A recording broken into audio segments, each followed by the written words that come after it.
respiro yo quiero adorarte. Donde quiera que me envíes, ahí yo iré. Aunque esté en la línea de fuego, yo tengo fe que tú estás a mi lado y no me detendré. Que pase lo que pase, que ya lo sé. Yo sé que aunque vengan los vientos no van a volcar mi barca si tú estás en ella. Y yo sé que no todo en la vida me va a resultar perfecto, pero contigo yo estoy completo. Tengo ganas de amarte como tú me has amado, Dios.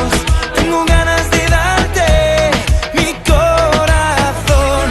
Aunque vengan las pruebas, en tu cruz tengo protección. Y si es a tu lado, el futuro se ve mejor. Y si es junto a ti, tengo ganas de vivir. Aunque el mundo lo intenta, no voy a dejar que la mente me mienta. Eres tú quien me sustenta y tengo tu palabra que me alimenta. No voy a negar lo que diste, no voy a olvidar lo que hiciste, no. Que tú te ofreciste y en la cruz moriste, así la vida tú me diste. Tengo ganas de cantarte, no puedo dejar de amarte, no. Parar de cantar yo no puedo, vivir sin tu amor yo no quiero. Tengo ganas de cantarte, no puedo dejar de amarte, no. Pues la luz, tu nombre es Jesús y mi motivo es la cruz. Tu amor me cubre y jamás me falla, sanando heridas y borrando huellas.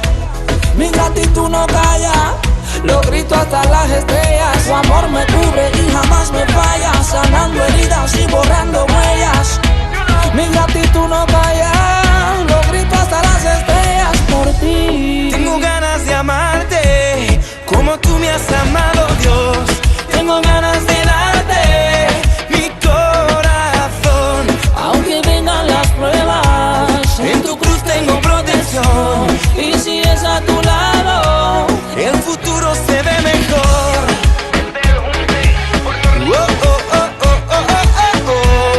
y si es junto a ti, Tengo ganas de cantarte, no puedo dejar de amarte, no. Y si es junto a ti, tengo ganas de vivir. Bienvenidos 412, bienvenidos jóvenes de la Iglesia Jesús es el Camino de Florencio Varela a nuestra reunión de hoy, 26 de septiembre. Estamos próximos a terminar el mes. Se viene el aniversario de la iglesia y si es la primera vez que estás con nosotros te damos la bienvenida a esta enorme familia y te invitamos a que participes de nuestras reuniones los sábados 20-30 horas, los domingos a las 11 de la mañana y los miércoles a las 19 horas. Te dejo una porción de la palabra que encontramos en Salmos 63:1 que dice así: Oh Dios, tú eres mi Dios.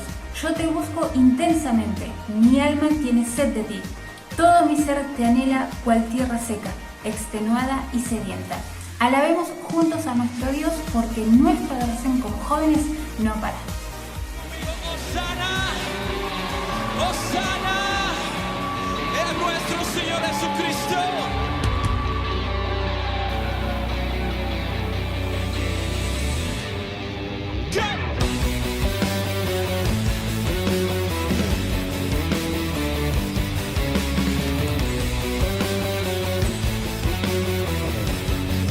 Levantamos conmigo, levantamos el clamor por sanidad, redención.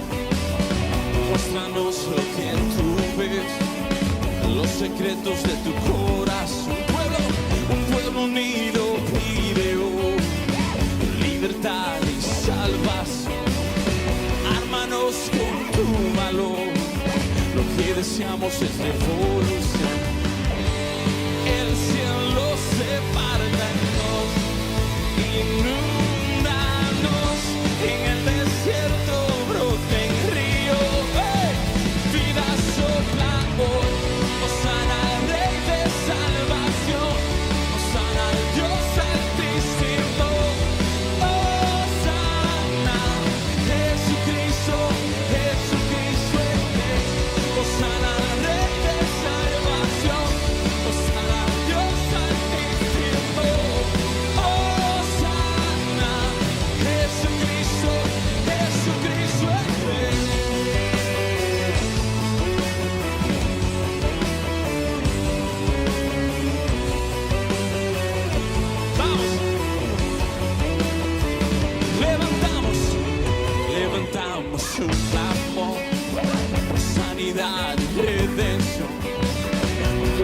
Dios, lo que tú ves en los secretos de tu corazón.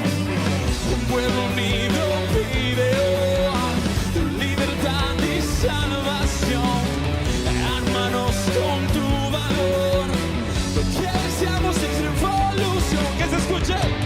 El cielo se parta en dos y profetizalos en el desierto broten río. Vida sopla hoy. Hosana al Rey de salvación. Hosana al Dios altísimo. Hosana, Jesucristo, Jesucristo es Rey. Hosana al Rey de salvación.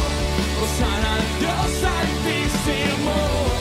Hosana, Jesucristo, Jesucristo es Rey.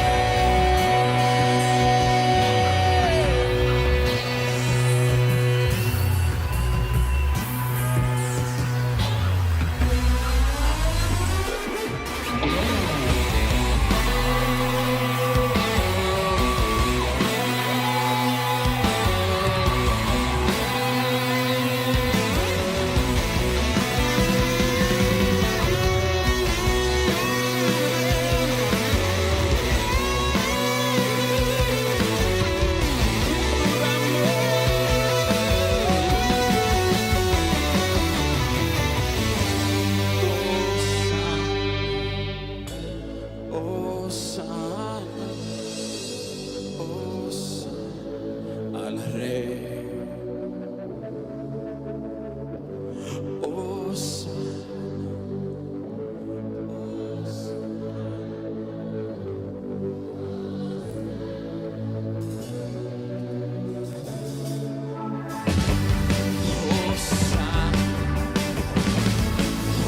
Hosana, Hosana al Rey.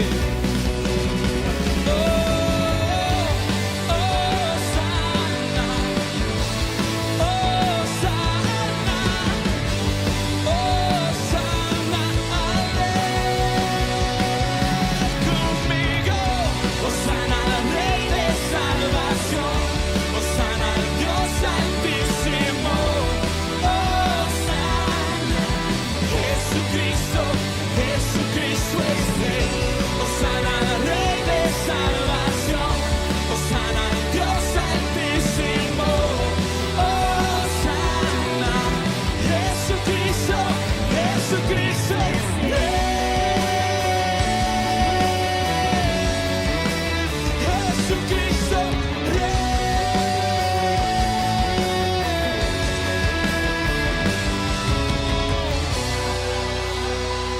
Dáselo fuerte.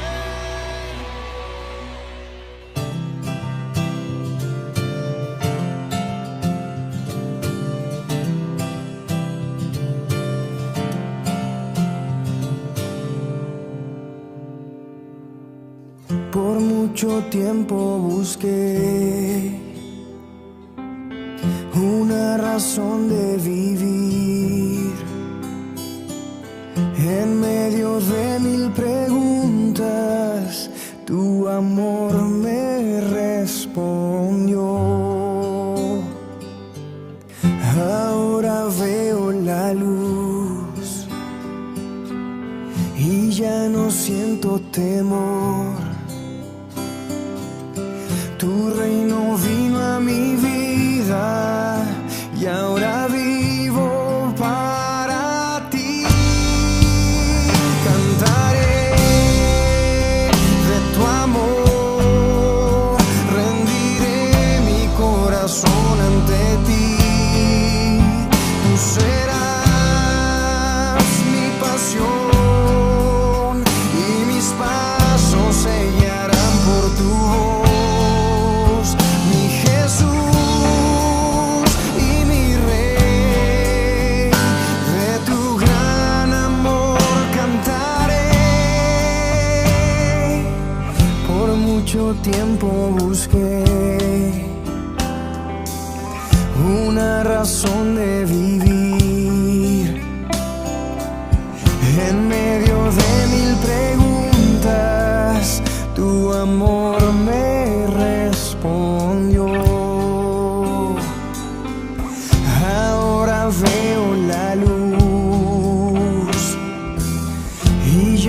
siento temor.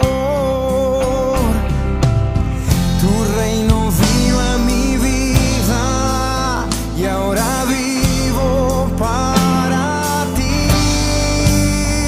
Cantaré de tu amor, rendiré mi corazón ante ti.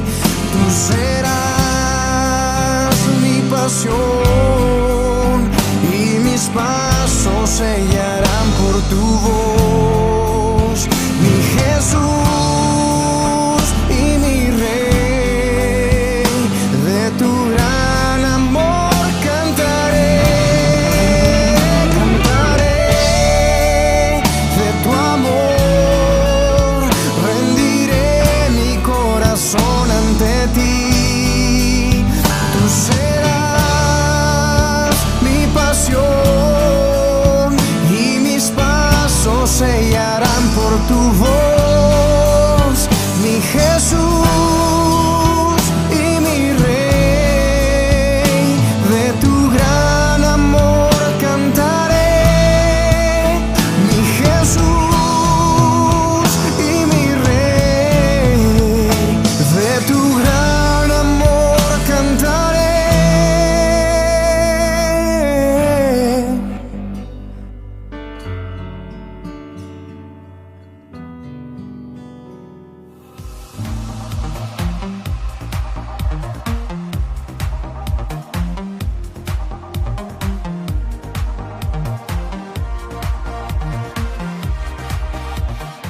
Arrancamos a estudiar esta noche el capítulo 2 de Efesios, versículos 1 al 10. Y en esta oportunidad tenemos a 3 estudiosos de la palabra que nos van a contestar varias preguntas en base a estos versículos. Le damos la bienvenida a nuestro primer exponente de esta noche, nuestro primer estudioso de la palabra, a Walter Garro, con los versículos a estudiar, en este caso versículos 1 y 2.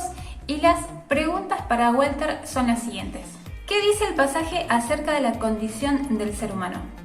¿Qué 3 cosas caracterizan el andar del que está muerto en delitos y pecados?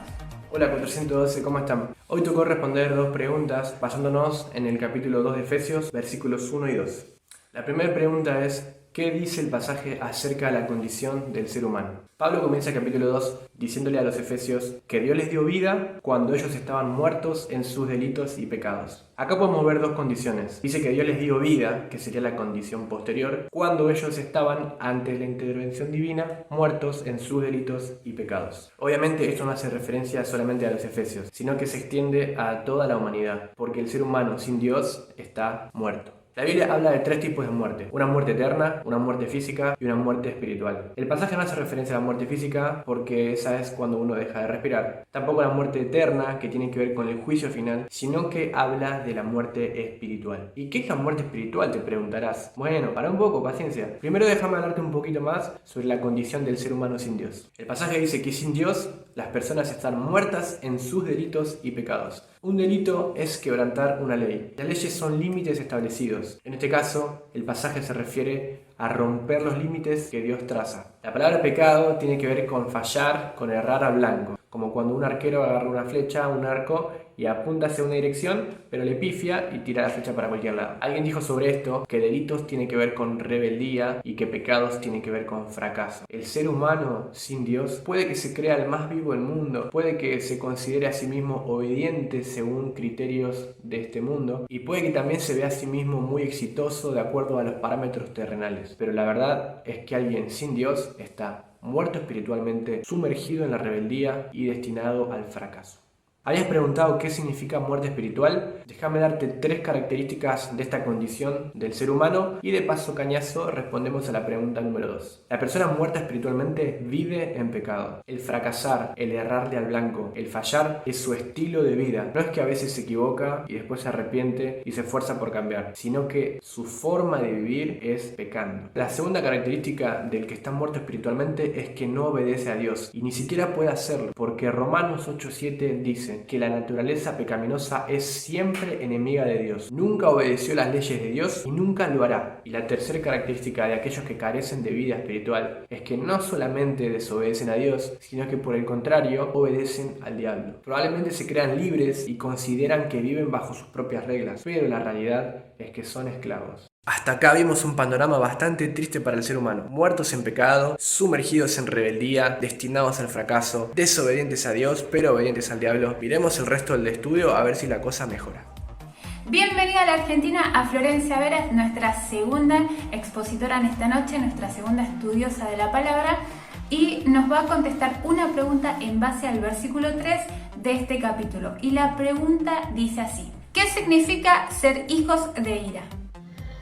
Hola 412, esta semana me tocó responder una pregunta en base a Efesios capítulo 2, versículo 3.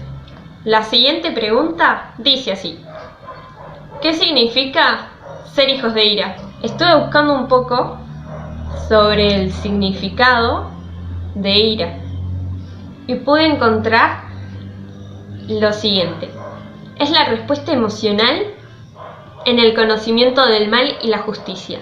También se le conoce como enojo, irritación, cólera, indignación, rabia y furia. Este sentimiento es expresado tanto por humanos como por Dios.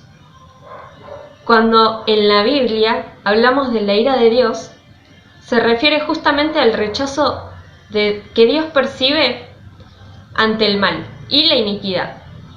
Dios, que es justo por perfección, es totalmente incompatible con cualquier forma de mal. La ira de Dios no es como los hombres, no es arbitraria ni impersonal. Es la reacción divina frente al mal y no está sujeta a el ánimo, el capricho o el antojo. Es la hostilidad personal, justa y constante de Dios hacia el mal, su negación total a hacer concesiones y su propósito de condenarlo. Pablo hace un contraste entre el pasado y el presente. Antes estábamos muertos en pecado, condenados, corrompiéndonos e inclinándonos a una naturaleza pecaminosa, guiados por nuestros deseos. Ningún hombre es lo suficientemente bueno como para alcanzar la salvación, solo a través de Jesús, al unir nuestras vidas a la suya. Pero aquellos que rechazan a Jesús se convierten en hijos de ira. Para terminar, les voy a leer lo que dice Efesios 2, 3. Entre los cuales también nosotros, todos, vivíamos.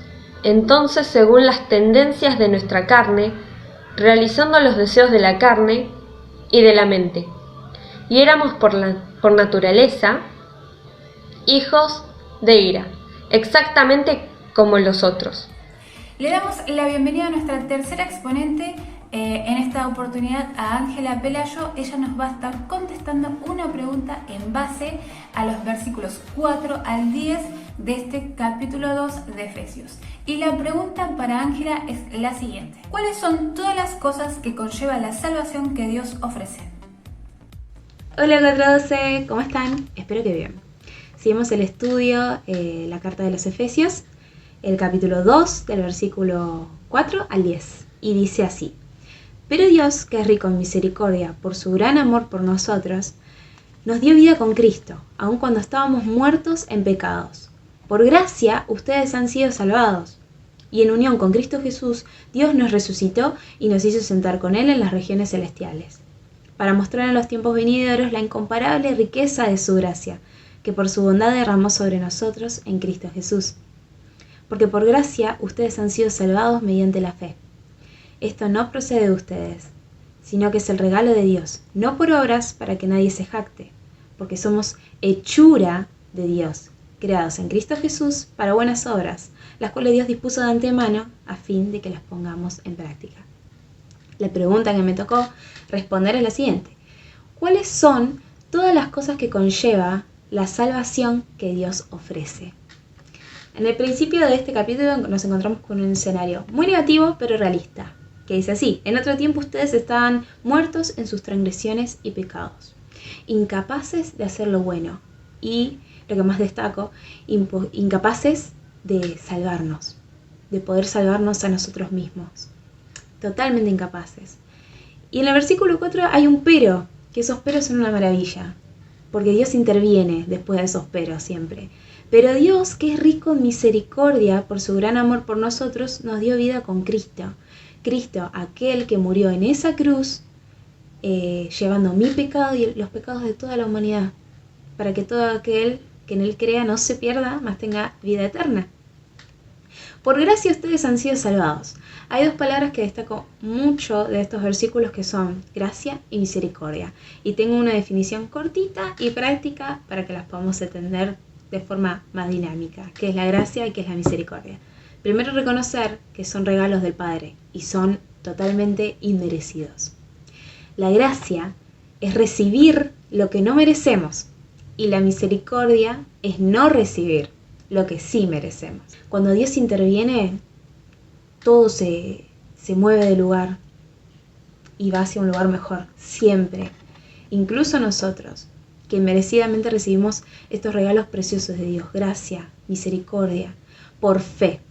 Y la fe, nosotros sabemos que es la convicción de lo que se espera, la certeza de lo que se espera y la convicción de lo que no se ve. Y es lo único que nos compete a nosotros para recibir este regalo que es gratuito, que no requiere obras, que no requiere ofrecerle a Dios algo que realmente no tenemos. No lo merecemos y Dios nos los da porque nos ama y por gracia. Que esto es lo que a mí me descoloca, pensar en ese amor. Y mientras estudiaba estos pasajes, para definir qué es la fe, me gustó mucho una frase que leí, que decía que la fe ve lo invisible, cree lo increíble y recibe lo imposible. Lo imposible que es esa salvación. Era imposible por nosotros mismos. No podíamos hacer nada para recibirla y sin embargo Dios, en su misericordia y en su amor tan eterno, inentendible, nos lo dio.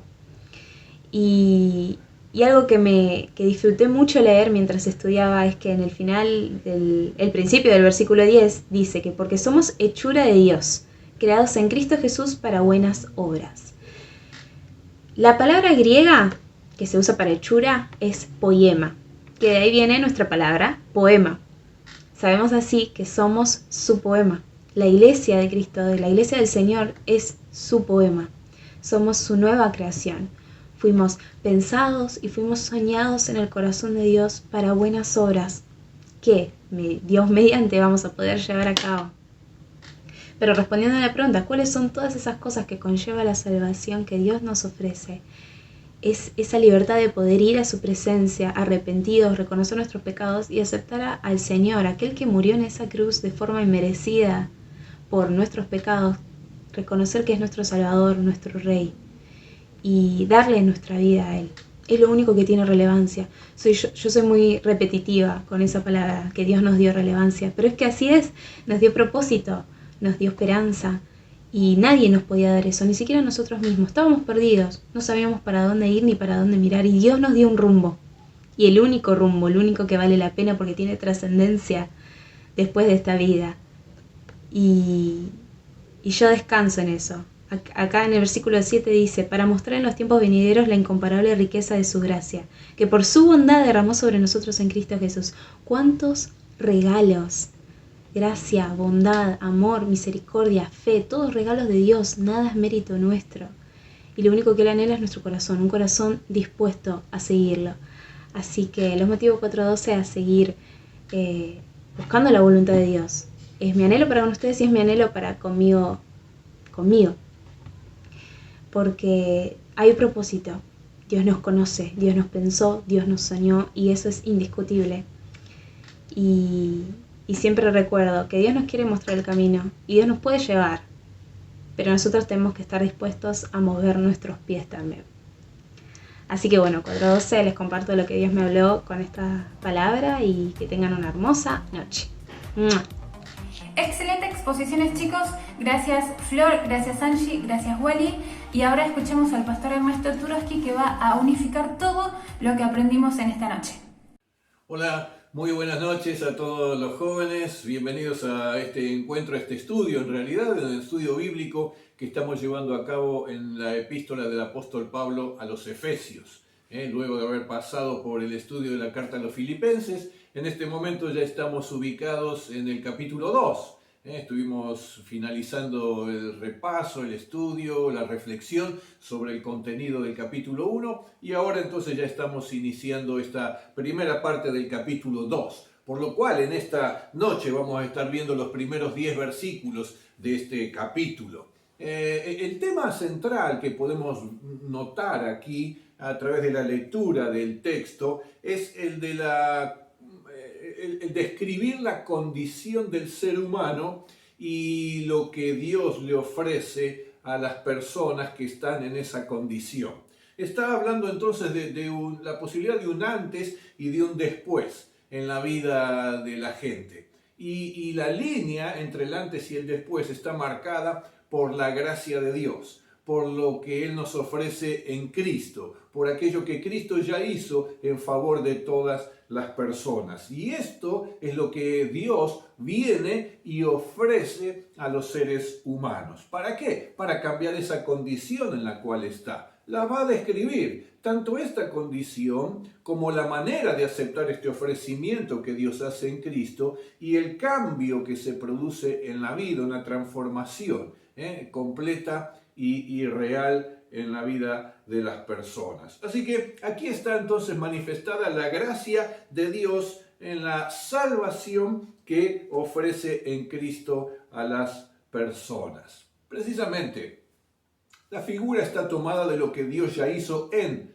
Cristo. Dice que Él le hizo resucitar cuando Cristo estaba muerto, pero dice que también lo hizo ascender nuevamente al cielo, en donde lo hizo sentar nuevamente en el trono a la diestra del Padre y allí recuperar el gobierno y su reino completo. Y esto es lo que también entonces este mismo poder que levantó a Cristo y lo exaltó es el mismo poder que obra en la vida de las personas, resucitándolas porque estamos muertos en delitos y en pecado, y exaltándonos, llevándonos también a través de esta resurrección a la gloria eterna y a coheredar el reino con Cristo y reinar juntamente con Él. Qué buena esta figura. Lo que aconteció en el Hijo de Dios también ocurre en la vida de aquellos que reciben esta bendición por gracia. Bueno, una de las primeras cosas que marca aquí este texto es que precisamente esto, Dios nos dio vida a nosotros cuando estábamos muertos, dice, en nuestros delitos y pecados. Dice que estábamos muertos. Claro, se está refiriendo no a la muerte física, sino a la muerte espiritual. Muerto significa apartado de Dios. Muerto significa estando atado y andando, como dice el texto, en delitos y en pecados. Y este andar, mientras estamos muertos, es andar en esclavitud. Esto es bajo la influencia de 3 fuerzas muy importantes que también el texto va a destacar. Así que estamos en esta condición. La Biblia lo llama estar muertos, es decir, apartados, alejados de Dios sin tenerlo en cuenta a Él. Y por esa misma razón, de qué manera vivimos, de cómo andamos. Y andamos en delitos y en pecados, es decir, haciendo nuestra propia voluntad, siguiendo los deseos de nuestra carne, expuestos a influencias muy fuertes y poderosas que controlan a las personas que están en esta condición. Y esta condición es una condición de oscuridad y la Biblia le llama de condenación. Es una muerte y una condenación eterna que tendríamos a menos que recibiéramos este ofrecimiento en Cristo. Una de las primeras fuerzas que entonces controlan y operan y obran en la vida de aquellos que están alejados de Dios, muertos en delitos y en pecados, es precisamente el mundo. Dice aquí en el versículo 2 en los cuales anduvisteis en otro tiempo, siguiendo la corriente de este mundo.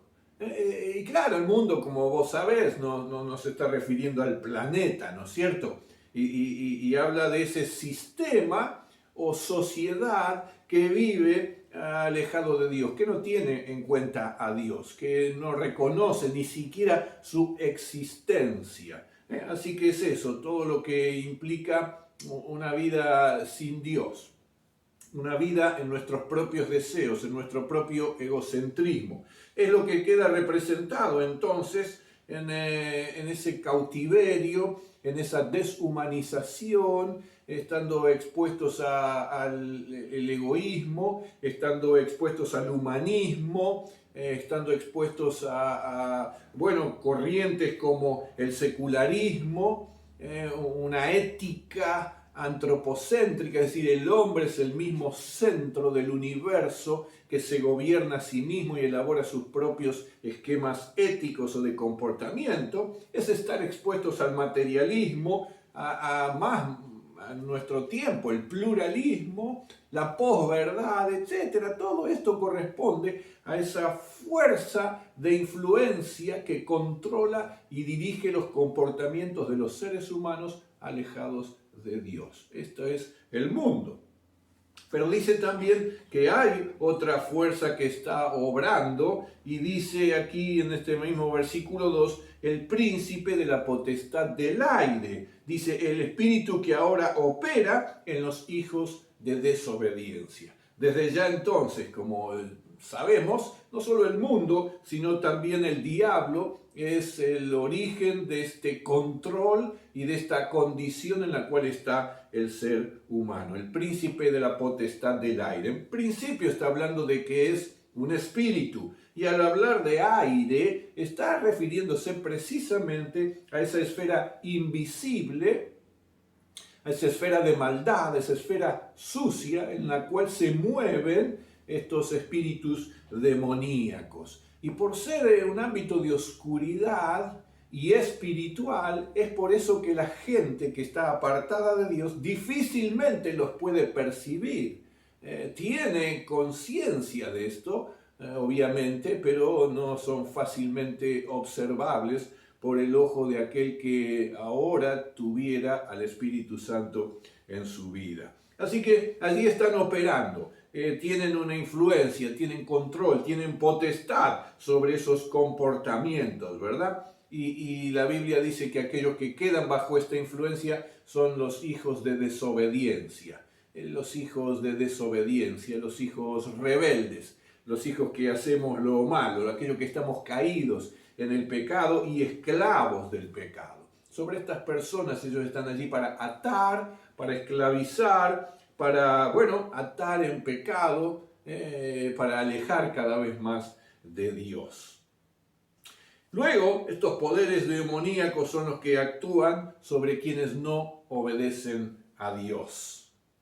Estos poderes de oscuridad demoníacos, gobernados por este príncipe de la potestad del aire, Satanás, son aquellos poderes que actúan sobre quienes no obedecen a Dios. Pero al mismo tiempo, el poder del Espíritu Santo es el que obra, es el que lleva a cabo estas maravillas en la vida de aquellos que sí obedecen a Dios. Fíjate qué diferencia, ¿no es cierto? Qué impresionante lo que Dios hace en Cristo por cada uno de nosotros, librándonos de la influencia del mundo, librándonos de la influencia del diablo, en realidad dándonos herramientas para poder reconocer esa influencia y resistirla y rechazarla para evitar caer en esclavitud nuevamente. Y en tercer lugar, como sabes también, además del mundo y además del diablo, está entonces la carne. Otra vez, la carne no como esa estructura celular que recubre todos nuestros huesos, ¿no es cierto? No es esta carne, desde ya que no, la Biblia cuando se refiere a esta palabra carne, está dando idea de esa fuente de nuestros deseos pecaminosos. Es esa naturaleza interna, caída, que nos guía, nos mueve hacia hacer lo malo, hacia precisamente pecar. Y eso se traduce, dicen, los deseos de nuestra mente o los deseos de nuestro cuerpo también. Así que involucra todo nuestro ser. Son esos deseos que nos conducen precisamente a las obras de la carne. Así que aquí están las dos cosas. Los deseos de la carne por un lado, pero las obras de la carne por el otro. Los deseos de la carne son como esas tentaciones. Las obras de la carne son el resultado de haber cedido a esas tentaciones. Cuando no hay poder del Espíritu Santo en la vida de una persona, pues entonces no hay poder para resistir estos deseos de la carne. Entonces se vive en medio de obras de la carne. Pero aquel que está en Cristo ahora tiene el poder del Espíritu para poder resistir y no caer en las obras de la carne. Ya no andamos siguiendo las obras de la carne, sino andamos ahora en el Espíritu Santo de Dios. Así que bendito sea el Señor, porque lo que Pablo dice a los Efesios es lo que Dios está ofreciendo al hombre en esta condición en la cual está. Una condición terminal y una condición que tiene esta exposición a estas tres fuerzas. El hombre está oprimido por dentro, por fuera y por sobre alrededor. Por dentro, por su propia carne. Por fuera está oprimido e influenciado por estas fuerzas que provienen del mundo y sus sistemas filosóficos, políticos, etc. Pero además, por sobre y alrededor de esta persona está la influencia entonces satánica, la influencia espiritual que proviene de él, esos poderes demoníacos que en muchos casos se parapetan detrás de lo que se llama una cultura que impera, una cultura reinante y a veces también por medio de ideologías. Así que así estaba el hombre. Pero el texto pasa a decir, pero Dios, el versículo 4 dice, pero Dios. Así que allí marca ahora lo que Dios hizo, cuál fue la iniciativa que Dios tomó al ver que el hombre estaba en esta condición de impotencia, porque nunca podría valerse por sí mismo para cambiarla o transformarla. Así que dice Dios, que es rico en misericordia por su gran amor con el cual nos amó, y comienza a decir lo que Dios ha hecho en Cristo por nosotros, por todos aquellos que estábamos en esa situación. Dice, nos dio vida, nos dio vida. Qué bueno esto, estábamos muertos, nos dio vida. Hemos pasado de muerte a vida. Es lo mismo que decir, hemos pasado de esa condenación, esa condición de condenación en la cual estábamos a la salvación. Es lo mismo que decir, estábamos en esclavitud, ahora hemos pasado a libertad. Es lo mismo, estábamos en oscuridad, ahora estamos en luz. Antes estábamos bajo la potestad de Satanás, de las tinieblas, y ahora estamos bajo la potestad, el poder, el gobierno de Dios, el señorío de Cristo. Antes andábamos en la carne, ahora andamos en el Espíritu. Antes estábamos muertos en delitos y en pecado, y ahora andamos haciendo buenas obras que Dios preparó de antemano para que anduviésemos en ella. Así que esto es lo que Dios ha hecho.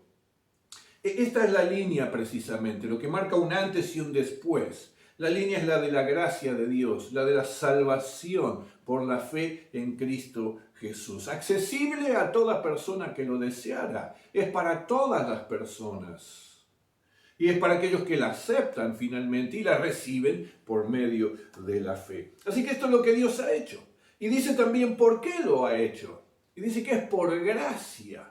Precisamente por gracia, como ese don, ese regalo, ese favor que Dios nos hace a todos en Cristo, pero un favor inmerecido. No es que teníamos mérito, habíamos acumulado algún tipo de mérito para poder recibir semejante bendición. Así que es por gracia. Dice también el modo de recibirlo. Es por la fe. Y aclara, por gracia sois salvos por medio de la fe, y agrega, no por obras, para que nadie se gloríe. Así que, ¿por qué la salvación no es por obras?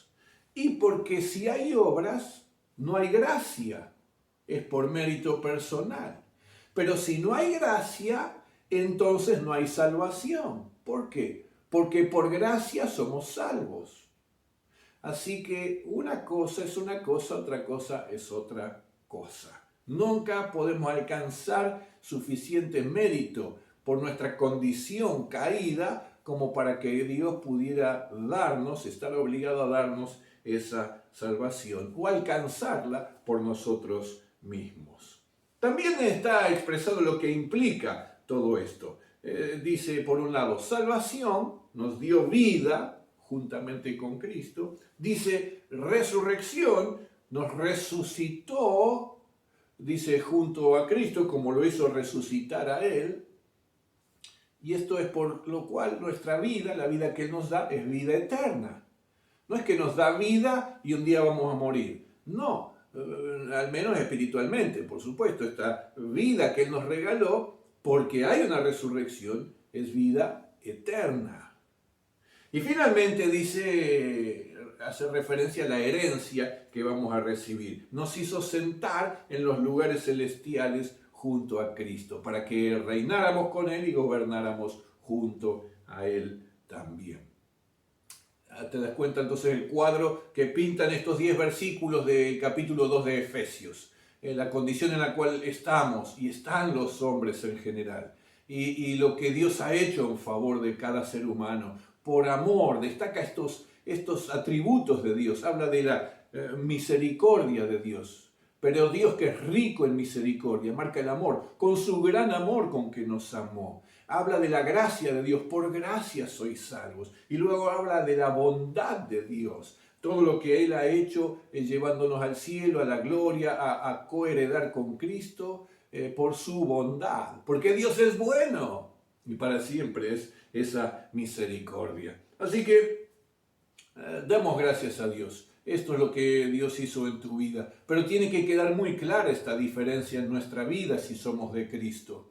No podemos estar confundidos ni dar una imagen de confusión a los demás. Que pudieran ver nuestra vida y no percibir ni observar. Que nuestra vida ya no está en esclavitud, que ahora somos libres. Quizás otros nos ven y no se dan cuenta que ya salimos de ese ámbito de oscuridad, que ya no pertenecemos a ese ámbito, no quedamos expuestos a las influencias, sino que ahora tenemos el poder del Espíritu obrando en nuestra vida. Y entonces eso marca una diferencia. Precisamente somos diferentes, vos sos diferente si tenés a Cristo y alcanzaste salvación en Él. Esto es lo que significa ser santo, ser apartado y ser distinto. Ahora sos una nueva criatura, ahora tenés una nueva vida que Dios te regaló. Ya no andamos haciendo las obras de la carne, ahora andamos haciendo las buenas obras que Dios preparó de antemano para que anduviésemos en ella. Ya no andamos siguiendo al príncipe de la potestad del aire, ahora andamos siguiendo al Espíritu Santo de Dios en toda obediencia. Qué bueno esta última expresión que tiene Pablo en este pasaje. Dice, somos hechura suya, en el versículo 10. Somos hechura suya, creados en Cristo Jesús para buenas obras, las cuales Dios preparó de antemano para que anduviésemos en ella. Esto es lo que Dios hizo en ti, te dio una nueva vida, te creó, te recreó, Él nos recreó a todos y nos hizo con esta capacidad de andar en buenas obras. Esta hechura suya significa una obra de arte, una obra maestra. Y así es como te ve Dios a través de Jesús. ¿Cómo te estás viendo vos, a vos mismo? ¿Cómo te ves vos a vos misma? Este es el valor que tenés para Dios. Sos creación, criatura de Dios. Has sido salvo, cambiado, transformado por el poder de Dios. Y allí estaba su amor para vos, su gracia, su misericordia, su bondad. Tenemos que asumir conciencia de estos aspectos y vivir nuestra vida conforme a los mismos. Así que hagamos el esfuerzo y pidamos la ayuda de Dios permanentemente para poder demostrarlo a todos los que están a nuestro alrededor. Sobre todo para poder experimentar esa presencia del Espíritu Santo en nuestra propia vida. Tengamos una breve palabra de oración. Padre, gracias una vez más por este estudio, por todo lo que los jóvenes han podido compartir, Señor, en sus propias investigaciones. Gracias por lo que vos nos hablás a través de tu palabra. Gracias por lo que hiciste por nosotros en Cristo y todo lo que seguís haciendo y aún todo lo que nos espera, Señor. Que ninguno de nosotros pierda el foco de lo que era nuestra vida antes de conocerte. Éramos hijos de ira, estábamos en desobediencia, en rebeldía, Señor. Pero por tu gracia y amor nos revelaste esta salvación en Cristo Jesús. Y que bueno, Señor, también nos ayudaste a tomar esta decisión por la fe de recibirlo en nosotros. Y ahora entonces tenemos esta vida nueva, abundante, eterna, plena. Señor, una vida para andar en buenas obras, una vida para agradarte y servirte en todo. Una vida que es luz delante de las tinieblas en la cual todavía viven tantas otras personas. Que tu bendición sea sobre la vida de cada joven, ayudándole en el poder del Espíritu Santo, Señor, a resistir estas influencias del mundo, del enemigo y aún de la propia carne, para no ceder, para no levantar lazos de esclavitud, cadenas de esclavitud que luego nos atan y nos perjudican, robándonos bendición. A ti, Señor, sea toda la gloria y todo el honor, y seguí guiándonos en la serie de estudios que vamos a seguir desarrollando acerca de esta preciosa carta. Oramos en el nombre de Cristo Jesús. Amén y amén. Amén. Dios te bendice, 412, querido, precioso, joven, que estás allí participando de estos encuentros y formas parte de nuestra comunidad. Pero, ¿sabes? Vamos a escuchar ahora también a 3 testimonios de lo que Dios hizo, precisamente lo que vimos ahora en Efesios, de cómo era su vida antes, de cómo conoció a Cristo y de cómo es su vida ahora. Así que en breves minutos vamos a escuchar 2 o 3 de estos testimonios y luego en nuestro encuentro posterior vamos a poder estar evaluándolos, analizándolos y compartiendo lo que más nos impactó de cada uno. Dios te bendice, Dios te bendice, Dios está contigo, Él está siempre a tu lado para guardarte y preservarte al cumplimiento de sus propósitos. Buenas, amada familia. Dios pueda bendecir la vida de cada uno de ustedes y de hecho sé que lo está haciendo, así que le doy gracias a Dios por eso. Y saben que me pidieron que cuente mi experiencia que tuve con el Señor, es decir, mi testimonio. Y bueno, primeramente para los que no me conocen, me llamo Alejandro, tengo 28 años y soy de Florencio Varela, zona sur. Y hace 11 años conocí a Jesús y lo acepté como mi Señor y Salvador. Es decir, también que le pedí que entre a mi vida y Él está en mi corazón. Pero antes quiero contarles mi experiencia previa, cómo estaba antes. Y les cuento que durante mi niñez y mi adolescencia tuve experiencias muy difíciles y traumáticas, y es lo que significa la palabra trauma, herida, así que estaba herido por varias cuestiones. Y todas esas cosas hicieron que yo me sienta frustrado, hicieron que me sienta solo, que me sienta triste, y a pesar de que quizás podía sonreírle al mundo o a la vida, como quien dice, en realidad estaba muy triste y depresivo en mi interior. Y a veces hacía cosas como hacer chistes con doble intención para ser aceptado en un grupo y que se rían, o me ligaba emocionalmente a otras personas, y todo eso lo hacía para llenar ese vacío que había en mi corazón. Pero la realidad es que hacía lo que hacía, nada servía, porque realmente nada podía llenar ese vacío que tenía internamente. Y así vivía mi vida, mi adolescencia, mi crecimiento. Vivía triste y frustrado y depresivo también, a pesar que no lo contaba, no lo hablaba con nadie. Pero en una oportunidad, por allá en el secundario, recuerdo que conocí a una mujer llamada Emilce y nos hicimos muy amigos. Ella es cristiana y me acuerdo que me permitió conocer a su familia, a sus amigos que también eran cristianos, y me invitó a la iglesia. Así que comencé a ir a las reuniones de jóvenes. Y al principio iba por ir, pero había algo que me gustaba en ese lugar, pero no por el lugar específicamente, sino por las personas que estaban ahí. Había algo diferente en ellos. Y yo decía, wow, ¿qué es lo que tienen ellos? Yo quiero tener esto también. Así que recuerdo que a los 2 meses fuimos a un campamento que tuvimos y hablaron del amor de Dios. Y escuché una voz que me decía, tenés que abrirme las puertas de tu corazón. Yo puedo llenar ese vacío. Así que recuerdo que sin entender nada le pedí a esa voz que entre en mi corazón. Esa voz era Jesús mismo. Y cuando llegué a mi casa de ese campamento les conté a mis familiares que había conocido a Dios, que había conocido a Jesús, y se me reían, se me burlaban, pero entendía que no era una cuestión de emocionalismo, sino que había convicción. Así que estaba muy convencido de esa voz. No había nada que me digan que me pueda hacer que me confunda, porque realmente estaba convencido. Y no me convencieron las personas de ese lugar. Fue esa voz que escuché que hizo que esté convencido. Así que me mantuve firme en esa convicción. Y recuerdo que cuando fui a la iglesia, pidieron y dijeron, bueno, a ver, que levante la mano aquellos que quieran recibir a Jesús como Señor y Salvador. Yo levanté mi mano, pero en realidad es que en ese campamento yo recibí a Jesús como mi Señor y Salvador. Y saben que a partir de ese momento entendí que bueno, que mis pecados, mis errores me apartaban de la presencia de Dios, porque Dios es santo, Dios es justo.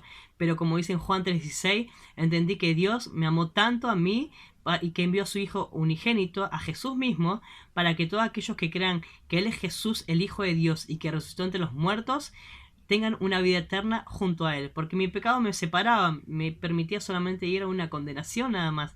Pero Dios me amó tanto que envió a su Hijo Jesús para que si creía en Él pueda tener una vida eterna. Y entiendo que esta es la decisión más importante que tomé, pero no solamente la decisión más importante mía. La decisión más importante de cada ser humano es recibir a Jesús como Señor y Salvador. Y le doy gracias a Dios porque ese vacío que yo sentía está lleno ahora, no hay un vacío, porque su Espíritu Santo ahora vive en mí.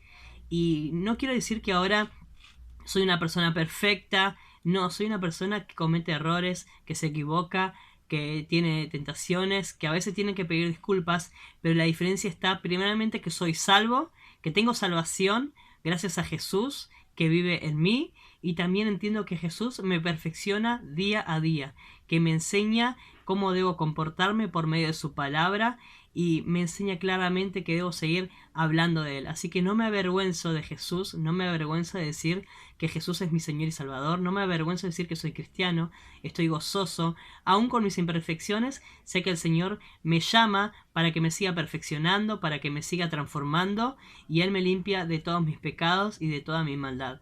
Así que le doy gracias a mi Señor. Lo amo a Jesús, Él es lo mejor que me pasó en la vida y es lo mejor que le puede pasar a cada ser humano. Así que quería contarle mi experiencia a cada uno de ustedes. Dios pueda bendecir la vida de cada uno. Y sigamos testificando del Evangelio. Sigamos hablando de Jesús. Porque recordemos que la decisión más importante de cada ser humano es recibir a Jesús como Señor y Salvador. Dios te bendice. Hola a todos, ¿cómo están? Mi nombre es Fiorella y voy a contarles un testimonio. Bueno, para empezar quiero contarles cómo era mi vida antes de conocer a Jesús. Mi vida era muy triste, era muy depresiva. Me acuerdo que todo el tiempo estaba encerrada leyendo libros para llenar ese vacío que yo sentía, o queriendo estar con una persona para que esa persona me haga feliz y me haga sentir que no estaba vacía por dentro. Todo esto obviamente influyó muchísimo en cómo pasaron las cosas después, pero bueno, me acuerdo que yo me había separado hace poco de mi último novio y me puse muy mal. Me acuerdo que no me podía levantar de la cama, dejé de estudiar, dejé de comer, no tenía energía para nada, no quería juntarme con nadie, no quería hablar con nada. Y llegó un punto en el que yo tampoco ya quería vivir, porque sentía que le hacía más mal que bien a las personas que yo quería, que iban a estar mejor sin mí. Entonces, un día estaba en mi habitación sola, hace unos 3 años últimos. Estaba buscando en internet cosas sobre el suicidio y en medio de toda esa oscuridad me aparece un cartel que decía corazón roto y decía corazón roto, exclusión roto, y decía muchos versículos que yo en ese momento no sabía lo que era un versículo. Yo veía una palabra y un numerito. Entonces agarré y elegí uno y lo abrí. y era un salmo y decía: el Señor está con los quebrantados del corazón, Él salva los espíritus abatidos. Y me acuerdo que en ese momento empecé a llorar, y en ese momento me di cuenta que Dios existía. Empecé a llorar, no podía parar, y le mando un mensaje a Angie, que ella era mi amiga, de inglés, y yo sabía que ella era cristiana. Entonces le mando un mensaje y le pregunto: ¿esto es verdad? ¿Esto de lo que está en la Biblia? Y me dijo que sí, que era un salmo, me explicó. ¿Y cómo es? Y ella anteriormente ya me había invitado muchas veces a ir a la iglesia y me había querido predicar, y yo siempre le decía que no lo necesitaba. Y ese día salió de mí decirle que quería ir a una reunión de jóvenes. Y creo que a la otra semana fuimos. Y me acuerdo que al final estaban orando todos, y yo agarré, cerré los ojos, y lo único que me salió decirle a Dios en ese momento fue que me abría a conocer, que yo quería conocer, que quería saber que Él existía, que era verdad. Entonces, pasan las semanas, yo sigo yendo a distintos eventos, Quinto Sábado, Día del Niño, y después más reuniones de jóvenes. Y un domingo, me acuerdo que vamos, es el primer domingo que yo fui a la iglesia, porque siempre iba los sábados. Y justo en esa prédica el pastor al final dijo: quienes querían aceptar a Jesús, pasan al frente y que iba a orar por ellos. Me acuerdo que yo tenía mucho miedo, porque sentía que no sé, que me iban a ver, no sé, pues soy bastante tímida. Y bueno, pasé al frente, me acuerdo que la Ojeda oró por mí. Después volví a mi casa, oré yo en mi casa. Y nada, ese día acepté a Jesús. Y mi vida cambió totalmente. Primeramente, si no hubiese aceptado a Jesús, sé que no estaría hoy acá. Él sanó mi corazón, Él me dio gozo, a pesar de todo lo que pueda llegar a pasar, todas las cosas malas y tristes que puedan pasar. Yo sé que Él está conmigo, que Él está a mi lado, que nunca me deja sola, que me toma la mano, que me ama. Y eso es todo lo que necesito. Él es todo lo que necesito. Así que bueno, espero que les haya servido escucharlo cuando empezó. Hola 412, bueno, fui seleccionado para contar mi testimonio, contar cómo era mi vida antes de conocer al Señor y cómo es mi vida hoy. Bueno, mi historia con Dios comienza así. Yo era un chico muy triste, era un chico que tenía muchos problemas emocionales, que bueno, fruto de un trasfondo familiar un poco complicado, la separación de mis padres. A mí me afectó mucho eso y hizo que sea un chico muy inseguro de mí mismo y totalmente pendiente de la opinión de los demás, ¿no? Trataba siempre de agradar a todo el mundo, trataba siempre de aparentar algo que no era para agradar, pero también era un chico muy antisocial. No me gustaba relacionarme con personas nuevas, había como un miedo dentro de mí de que las personas me lastimen y por eso yo me encerraba, ¿no?, en mi círculo íntimo de amigos y no permitía que nadie tenga como acceso a mí, ¿no? Para no salir lastimado. Era un chico muy lastimado emocionalmente y yo trataba de llenar ese vacío que había en mi corazón por medio de salidas, por medio de la música. A mí me gustaba mucho el rock y bueno, yo tenía una banda de rock y bueno, creía que con una banda, siendo conocido, teniendo fama, iba a llenar ese vacío que había en mí y hacía todo para agradar a ese círculo de amigos que tenía, ¿no? Que bueno, no eran una buena influencia para mí, y tal vez hacía muchas cosas que no me gustaban, no me agradaban a mí, pero para formar parte de ese grupo, para formar parte de mis amigos y para mostrarme como que era muy canchero, como que era un capo, como que me las sabía todas, hasta llegué a drogarme. No llegué al punto de ser adicto, pero sí llegué a hacerme fumador, algo que al principio no me llamaba para nada la atención, es más, lo odiaba, porque bueno, mi papá era fumador y yo odiaba que fume, y terminé yo siendo fumador para mostrarme y hacerme ver, ¿no? O sea, llegué al punto de convertirme en la persona que nunca quise ser. Bueno, y en ese tiempo, bueno, yo también tenía la concepción de que yo, teniendo el amor de una mujer, iba a alcanzar como la superación, como que iba a estar totalmente pleno. Y bueno, empecé a salir con una compañera de trabajo. Yo trabajaba en McDonald's en ese tiempo. Yo empecé a trabajar en ese lugar, empecé a salir a andar con una de las chicas de ahí, y bueno, ese periodo fue como como mi declive, porque empecé a perder todas las cosas que yo creía que iban a llenar mi corazón, las empecé a perder todas. Primero, bueno, se disolvió mi banda, íbamos a grabar con un productor de una banda conocida, de rock nacional, íbamos a grabar, y al final se pinchó todo y fue un bajón, discutimos con los chicos de mi banda, bueno, fue un bajón, se disolvió la banda. Después, bueno, mi chica me dejó, me rompió el corazón.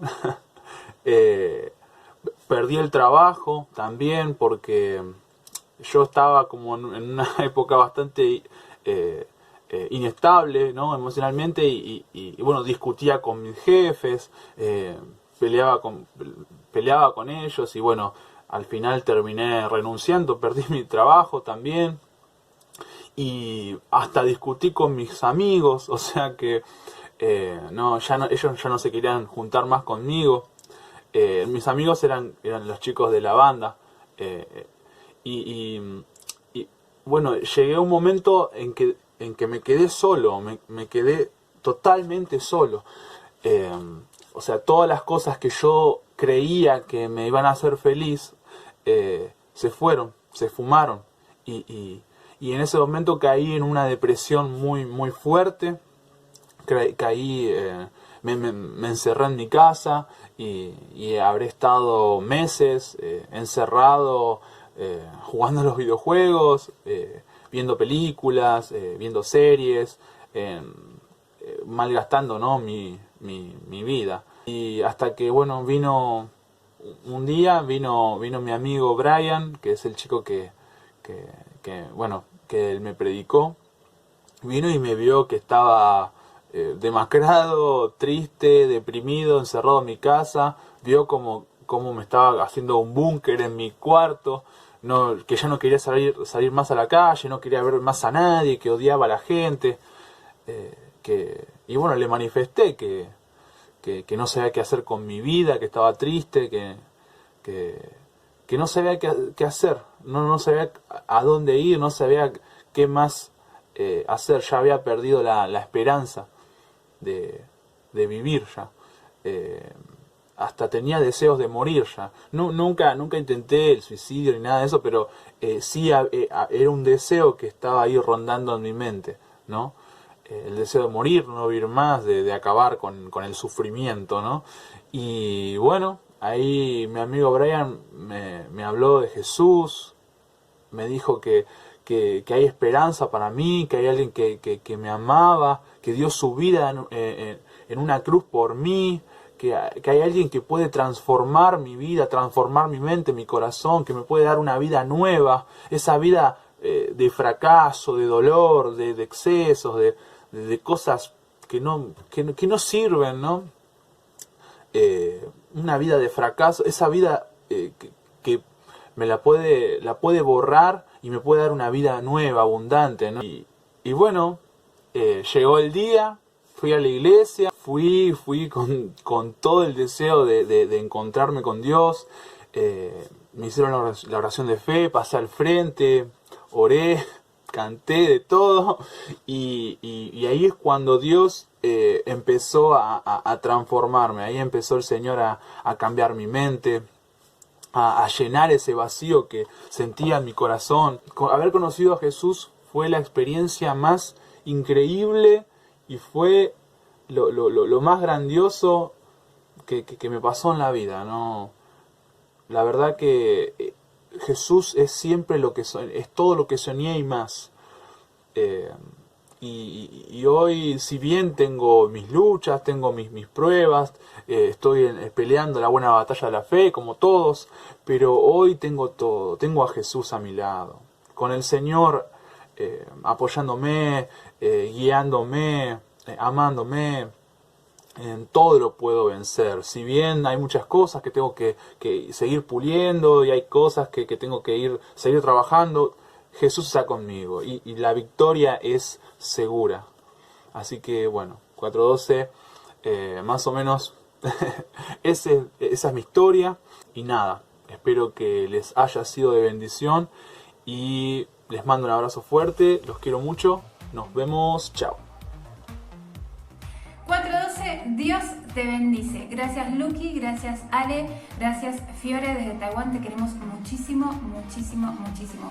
Dentro de un ratito nos conectamos a Zoom. No te olvides de compartir nuestras reuniones de los miércoles y los domingos. Y como decimos siempre, 4:12 no para.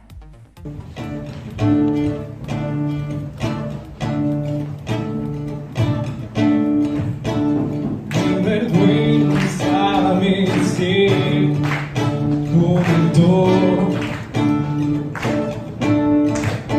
y yo buscaba un salvador,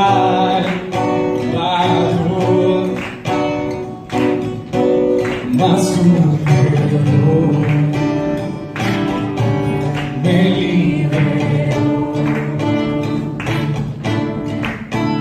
Muerto está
Me liberó.